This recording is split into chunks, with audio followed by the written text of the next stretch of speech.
Hello, my friends, and welcome back to the campfire. Today, we visit the library of a master of eldritch horror and examine one of his most famous stories of all time. This story is one of the longer and more legendary tales in his very famous library. So for the first time, we'll be presenting this story across multiple episodes. I am Drew Cotton, and this is The Call of Cthulhu by H.P. Lovecraft. Stay a while and listen. Part 1. The Horror in Clay. The most merciful thing in the world, I think, is the inability of the human mind to correlate all its contents. We live on a placid island of ignorance in the midst of black seas of infinity, and it was not meant that we should voyage far. The sciences, each straining in its own direction, have hitherto harmed us little, but someday the piecing together of disassociated knowledge will open up such terrifying vistas of reality and of our frightful position therein that we shall either go mad from the revelation or flee from the deadly light to the place of peace and safety of a new dark age. Theosophists have guessed at the awesome grandeur of the cosmic cycle, wherein our world and human race form transient incidents. They have hinted at strange survival in terms in which we freeze the blood if not masked by a bland optimism. But it is not from them that there came the single glimpse of forbidden aeons which chills me when I think of it and maddens me when I dream of it. That glimpse, like all dread glimpses of truth, flashed out from an accidental piecing together of separated things. In this case, an old newspaper item in the notes of a dead professor. I hope that no one else will accomplish this piecing out. Certainly, if I live, I shall never knowingly supply a link in so hideous a chain. I think that the professor, too, intended to keep silent regarding the part he knew, and that he would have destroyed his notes had not sudden death seized him. My knowledge of the thing began in the winter of 1926 to 1927, with the death of my great-uncle, George Gamel Angel, Professor Emeritus of Semitic Languages at Brown University, Providence, Rhode Island. Professor Angel was widely known as an authority on ancient inscriptions, and had frequently been resorted to by the heads of prominent museums, so that his passing at the age of 92 may be recalled by many. Locally, interest was intensified by the obscurity of the cause of death. The professor had been stricken whilst returning from the Newport boat, falling suddenly, as witnesses said, after having been jostled by a nautical-looking Negro who had come from one of the queer dark ports on the precipitous hillside, in which formed a short cut from the waterfront to the deceased home in William Street. Physicians were unable to find any visible disorder, but concluded after perplexed debate that some obscure lesion of the heart, included by the brisk ascent of so steep a hill by so elderly a man, was responsible for the end. At the time, I saw no reason to dissent from this dictum, but laterally I am inclined to wonder, and more than wonder. As my great-uncle's heir and executor, before he died a childless widower, I was expected to go over his papers with some thoroughness, and for that purpose moved his entire set of files and boxes to my quarters in Boston. Much of the material which I correlated will later be published by the American Archaeological Society, but there was one box which I found exceedingly puzzling, and which I felt much averse from showing to others' eyes. It had been locked, and I did not find the key until it occurred to me to examine the personal ring which the professor always carried in his pocket. Then, indeed, I succeeded in opening it, but when I did so, seemed only to be confronted by a greater and more closely locked barrier. For what could be the meaning of the queer clay-based relief in the disjointed jottings, ramblings, and cuttings which I found? Had my uncle in his latter years become credulous of the most superficial impostures? I reserved to search out the eccentric sculptor responsible for his apparent disturbance of an old man's peace of mind. The bas relief was a rough rectangle, less than an inch thick and about 5 by 6 inches in area, obviously of modern origin. Its designs, however, were far from modern in atmosphere and suggestion, for although the vagaries of Cubism and Futurism are many and wild, they do not often reproduce that cryptic regularity which lurks in prehistoric writing, and writing of some kind the bulk of these designs seems certainly to be, though my memory, despite much familiarity with the papers and collections of my uncle, failed in any way to identify this particular species, or even hint at its remotest affiliations. Above these apparent hieroglyphics was a figure of evidently pictorial intent, though its impressionistic execution forbade a very clear idea of its nature.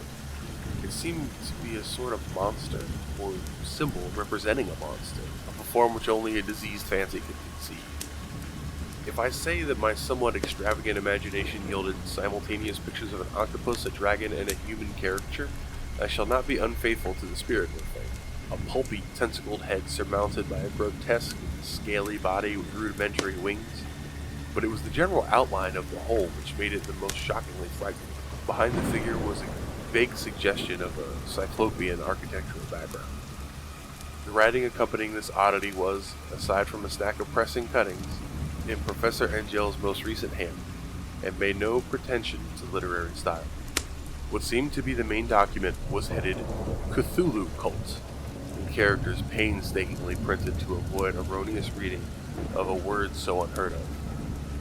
This manuscript was divided into two sections, the first of which was headed 1925, Dream and Dream Work of H.A. Wilcox, 7 Thomas Street, Providence, Rhode Island, and the second, Narrative of Inspector John R. Lagreece, 121 Bainville Street, New Orleans, Louisiana, at 1908 AAS MTG. Notes on same and Professor Webb's account. The other manuscript papers were all brief notes, some of them accounts of the queer dreams of different persons, some of them citations from the theophysical books and magazines, notably W. Scott Eliot's Atlantis and Lost Numeria, and the rest comments on long-surviving secret societies and hidden cults, with references to passages in such mythological and anthropological sourcebooks as Fraser's Golden Bow and Miss Murray's Witch Cult in Western Europe. The cuttings largely alluded to Otor mental illness and outbreaks of group war, folly, or mania in the spring of 1925. The first half of the principal manuscript told a very peculiar tale. It appears that on 1 March 1925, a thin, dark young man of neurotic and excited aspect had called upon Professor Angel, bearing the singular clay bas-relief, which was then exceedingly damp and fresh. His card bore the name of Henry Anthony Wilcox, and my uncle had recognized him as the youngest son of an excellent family slightly known to him, who had latterly been studying scripture at the Rhode Island School of Design, and living alone at the Fleur-de-Lis building in that institution. Wilcox was a precocious youth of known genius but great eccentricity, and had from childhood excited attention throughout the strange stories and odd dreams that he was in the habit of relating. He called himself psychically hypersensitive, but the staid folk of the ancient commercial city dismissed him as merely queer. Never mingling much with his kind, he had dropped gradually from social visibility and was now known only to a small group of aesthetists from other towns. Even the Providence Art Club, anxious to preserve its conservatism, had found him quite hopeless.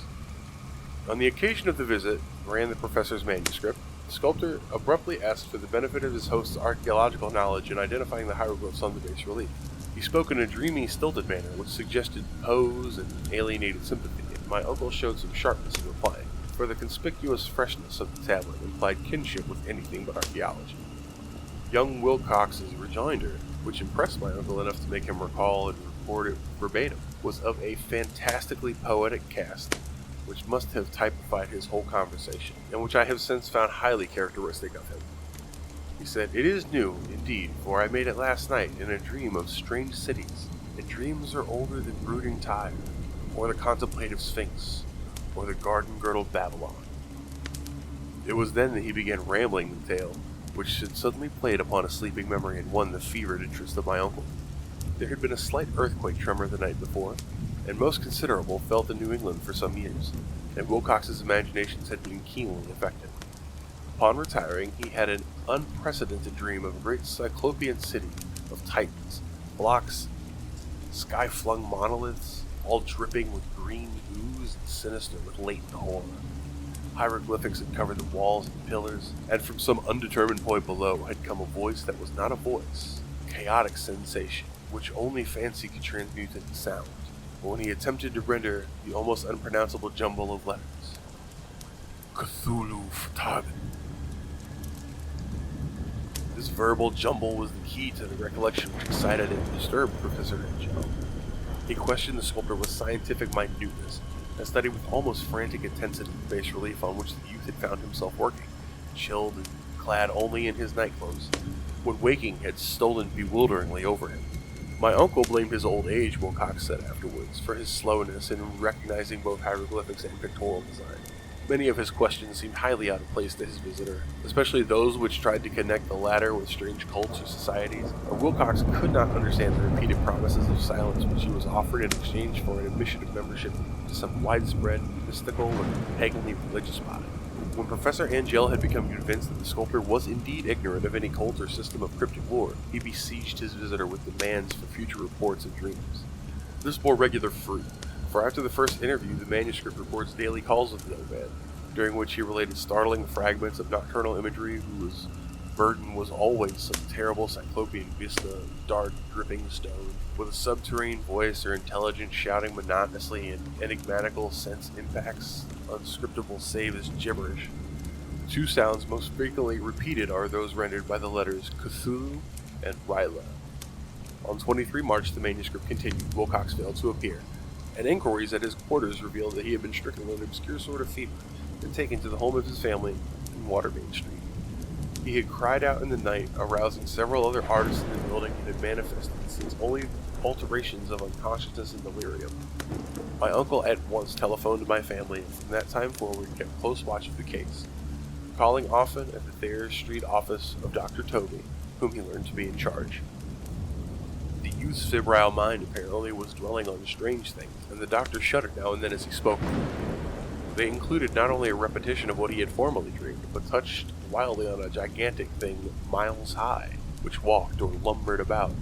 He at no time fully described this object, but occasional frantic words, as repeated by Dr. Toby, convinced the professor that it must be identical with the nameless monstrosity he had sought to depict in his dream sculpture. Reference to this object, the doctor added, was invariably a prelude to the young man's substance into lethargy. His temperature, oddly enough, was not greatly above normal, but the whole condition was otherwise to suggest a true fever rather than mental disorder. On 2 April, about 3 p.m., every trace of Wilcox's malady suddenly ceased.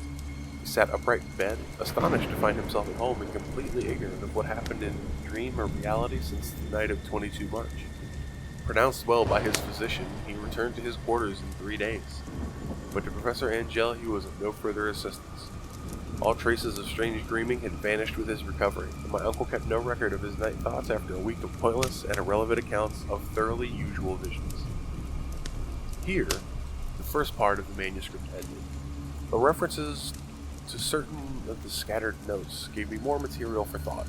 So much, in fact, I had only ingrained skepticism in forming my philosophy can account for my continued distrust of the artist.